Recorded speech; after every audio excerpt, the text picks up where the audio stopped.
په دغه شهیدانو یا زخمیانو کې طالبان څوک شته؟ اعوذ بالله من الشیطان الرجیم بسم الله الرحمن الرحیم. زه د دشتاچې د ولسوالۍ او د رئیس عبدالله د کلي اوسېدونکی یم.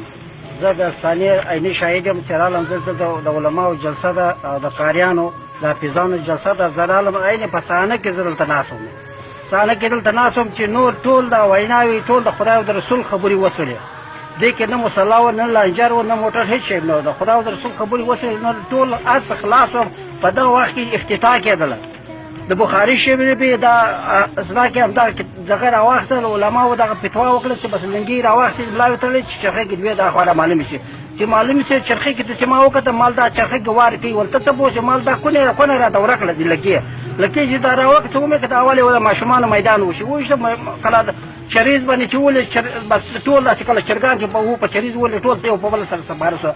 دوم وار چې وکړې بیا هم دغه ځای کې ټول ماشومان یې تاسې صحنه کې هسې وینې هسې دا ګوره هلته اووه دانې د دغه کلي دغه مونږ خپلوان دا مخې خان هم دي چې دا اووه نفره دلته شهیدان دا ګوره پنځه دلته پراته دي دوه درې لا اوس هلته نور په سوو خلک چې خلک 200 دغه 200 خلک شاوخوا شهیدان زخمیان و چې دغه هر یو موټر کې جکه وویله دا ټول خلک دا چپړې وګورئ دا خلک ګوره 15 دانې 12 دانې دیګ وریجې نظامي طالبان پکې وو کله نه نظامي که د یوه فازه پرې سره زما ژر راوښی یو نظامي طالب که سره په دغه سنه کې ولانه په دغه سنه کې ټول عوام طالبان ټول عوام خلک ټول دا مینه تاسې کوله ټول عوام خلک ټول حافظانو ټول حافظانو پکې دا ګوره اکثره دا سپین لنګوټې ګوره هغه سپین هلک دا پیاز دی ګوره دا شان دا ګوره دا چې حافظانو دا ګوره دا حافظانو دی دا چې ماشومان یې په شاده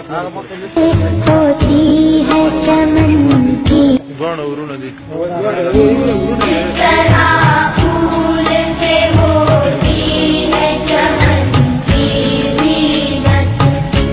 जिंदगी हो मेरी परवान की सूरत यार